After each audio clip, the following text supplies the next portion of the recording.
You can say hi. Cool. So we're going to switch from what we talked about earlier, which was mainly TikTok content and short form videos and their importance in working with brands, also in the career of the influencer that you've just seen on stage. But we're going to focus more on long-term content and what you do on YouTube, especially. And since you're in Romania right now, we're actually watching some of Kyler's videos on the background, which are super, super cool. If you want to subscribe to his YouTube channel, like and subscribe. His channel is called Nomadic Experience.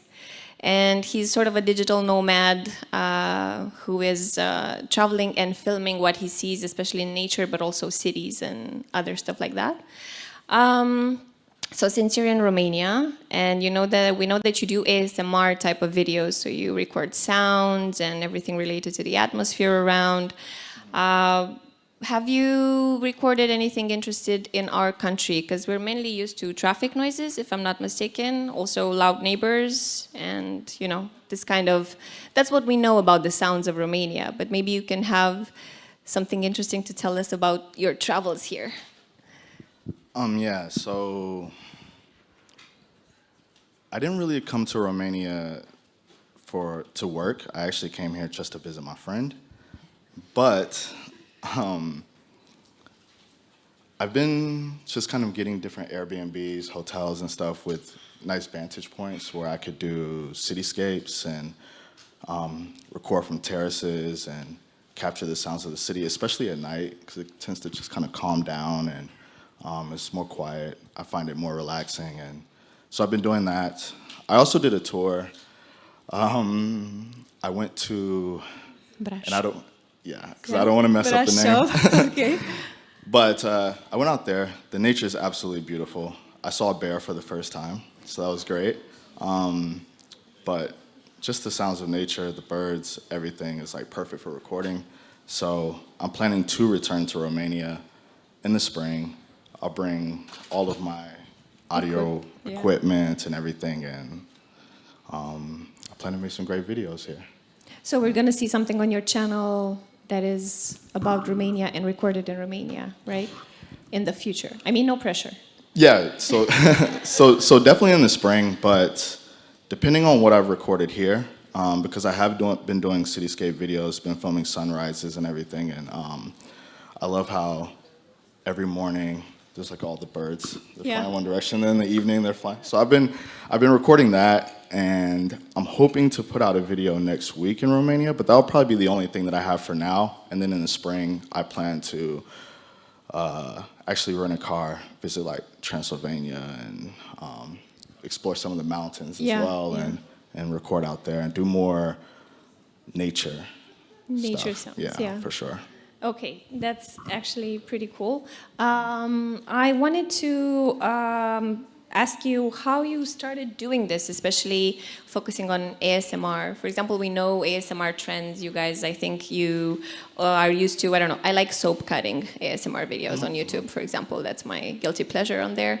But we also, like the content that we usually watch, we know about tutorials, daily vlogs, day in the life, maybe even creative challenges, like Mr. Beast does or whatever, the huge creators on YouTube.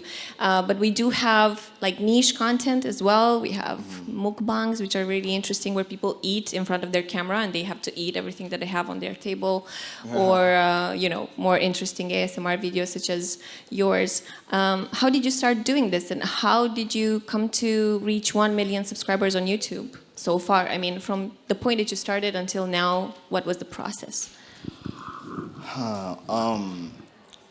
So the idea came about is I used to have a lot of trouble sleeping, and that's kind of been my thing since I was like a child, is always putting on sounds. I used to just leave the television on so I could sleep, but I hated the light from the television. I just really wanted just the audio.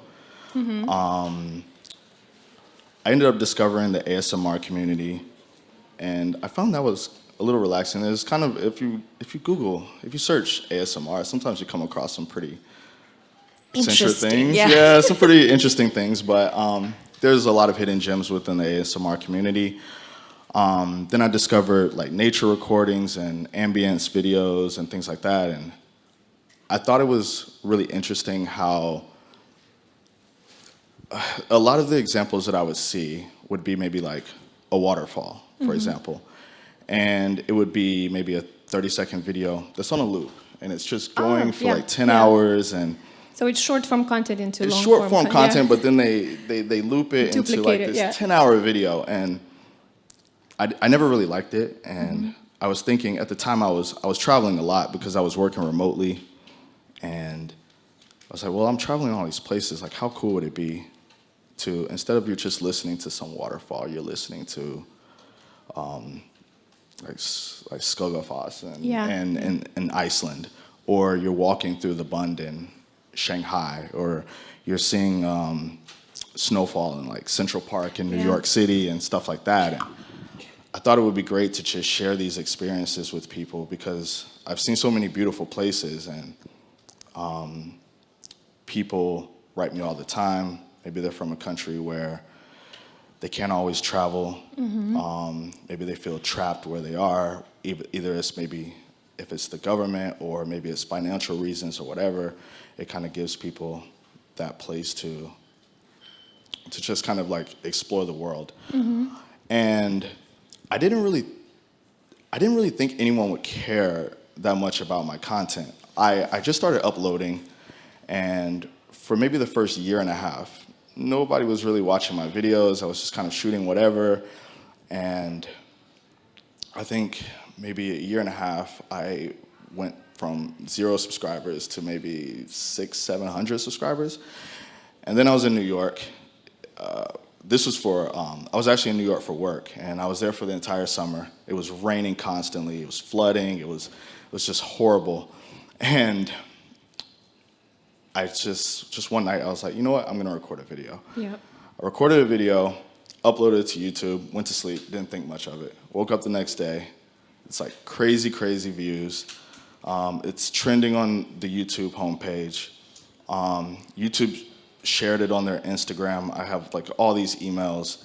And before I knew it, a couple of days, the video has like a few 100,000 views, and then by the end of the week it's like over 1 million, and then from there it's like 2 million, and then I just started getting all these subscribers, and I had no idea where these people were coming from.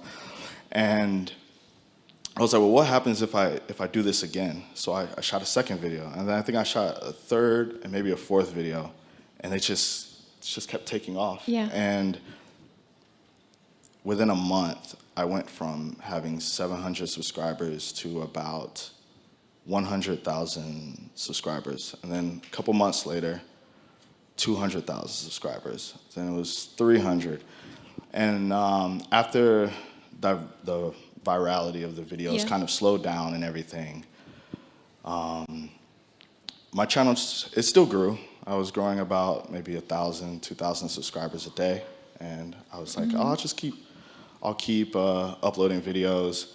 I mostly grew my channel from New York videos, but then I was like, well, I don't want to just stay in New York. I really want to see the world. I want to explore like Norway. I want to go to Iceland. I want to go to all these different places, and just started making videos, and people really loved it.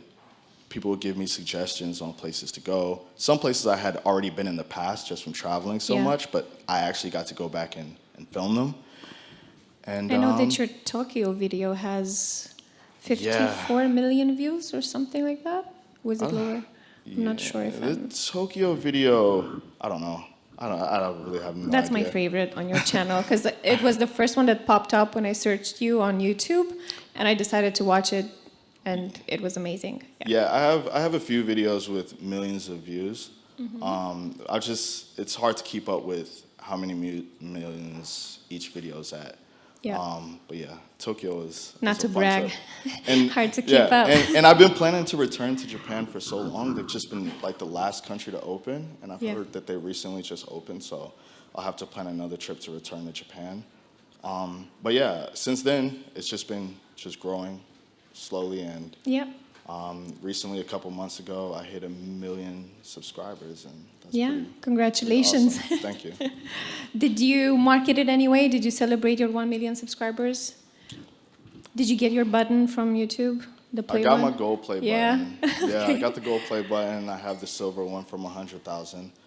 I think you need to the microphone if you could. Oh, I'm sorry. Yeah. So I got my gold play button from YouTube recently. I got the silver one from 100,000. And I can't remember where I was when I hit 1 million views. I actually might have been home. I can't quite remember, but I didn't do too much to celebrate it. I was just like, cool. I hit 1 million. I thought it would feel different, but no, it was nice. It was nice to see it though. It's nice. Since you were talking so much about people who watch your videos and stuff, do you have any interesting comments from people other than the ones asking you to do videos like that in different cities or whatever? Do you have any interesting comments that you've received from people to your videos? How do Yeah. they make them feel, or when do they most listen to it? Or So sometimes I get all kinds of comments. Like the spectrum is pretty wide. Like I get all sorts of comments like, just, this is amazing. I love to listen to this while I study. I love to listen to the sounds that you record while I'm working, while I'm sleeping, things like that. All the way to people who just, like some things that are like that will like really break your heart, and it's just really sad. Like some people's situations and what they tell me and how the videos that I make provide an escape for them. And, yeah, comfort. yeah, and there's just people dealing with so many things, depression, heartbreak, and things, and I'm also happy to help those people too. Do you feel any pressure to do it? Or is it more just like being happy to help in any sort of way? Yeah. Because we often talk a lot about content creators and feeling the pressure to deliver more content, and that's why I was asking. It is. It Yeah. is a lot of pressure, especially to be consistent, and especially as someone who's creating something where I can't always be at the perfect sunrise all the time, or it's not always raining, and Yeah. you're not always in the right, depending on where you are, and it is a lot of pressure to constantly create. Usually my goal is 1 video a week, but since I've been in Romania, I haven't actually uploaded a video in almost a month, and yeah, so You must really like us here. I've been having fun. This is a fun country. That's great. But Good to hear. But I know that I have to get some work done. Yeah. I really do. But We're waiting. It's fine. But no, like obviously if I don't upload for a while, I'll get like someone will send me a message or email or something and just say, hey, you haven't uploaded a video. What happened to you? Are you okay? I need a video. Yeah. Please upload. Stuff like that. But for the most part, I don't really feel too much pressure to upload. I just do it when I can. I think that works fine. And Yeah. whatever works for you, I encourage that kind of behavior. Yeah. So I wanted to go back a little bit to what we were discussing earlier with the other influencers that you've seen on TikTok and about their Instagram. And there's a survey right now from Google Trends saying that actually long-form video content is still being watched by Gen Z, and if they're fans of something or they have a specific niche or a specific hobby, they will watch even 2-hour-long videos. Yeah. Because, people sit in, they watch gaming videos, reviews, and they watch all types of, movies or comments on movies on YouTube and stuff like that. So I wanted to ask you if, for example, I know that you have very good feedback on your long-form video content and the everything that you do on YouTube. Have you ever felt the pressure or, I don't know, a need to also dig into TikTok videos or Reels on Instagram, the same way that you do on YouTube, but for a shorter period of time, for like 2 minutes, 3 minutes? How do you think this works? Like, what do you what do you believe about this kind of, because it's not necessarily a change or a transition to short video. It's just both of them exist at the same time and people watch them for different reasons. Yeah. How do you feel about short form content on your side? I consume a lot of short form content. I've thought about getting more into creating short form content, but just for the reasons that people consume my videos, I don't feel like it works for me. I do want to get more into TikTok and creating reels.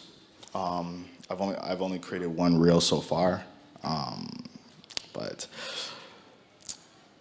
I don't know. It's not really my main focus. My main focus is probably going to be long form content for a while. It's just what YouTube seems to reward me for. I know whenever I record shorter videos, they don't seem to perform as well. And maybe it's just because of the YouTube platform. Whenever I record, like if you look at all my videos that have millions of views, a lot of them are 1 hour, 2 hours, 3 hours, 10 hours, like insanely long videos. And I think that has to do with watch time. And because people are sleeping, they're studying, they're working, they're like watching these videos for a very long period of time. And YouTube's goal ultimately is to keep people on their platform for as long as possible. Yeah. And so if people are spending, I don't know, 3 hours watching one of your videos, YouTube's going to promote it more in the algorithm. So I think there's definitely a place for long-form content still, even though it seems like the world is moving towards short-form content. And I've also just, like my videos get taken all the time. People put them on TikTok and mix it with music and stuff like that. Because I saw you have 2 accounts on TikTok. Is it you on both? No. Okay. No.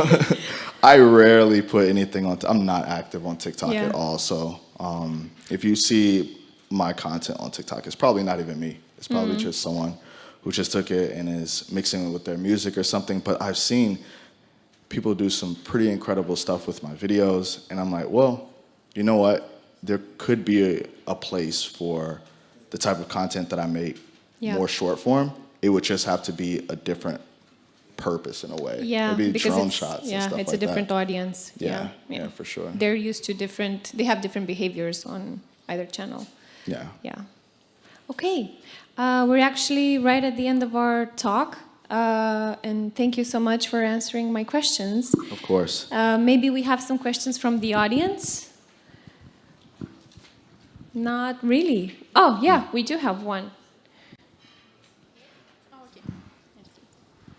I'm quite curious, since you are working with longer content, I assume it's way much more work compared to the shorter form.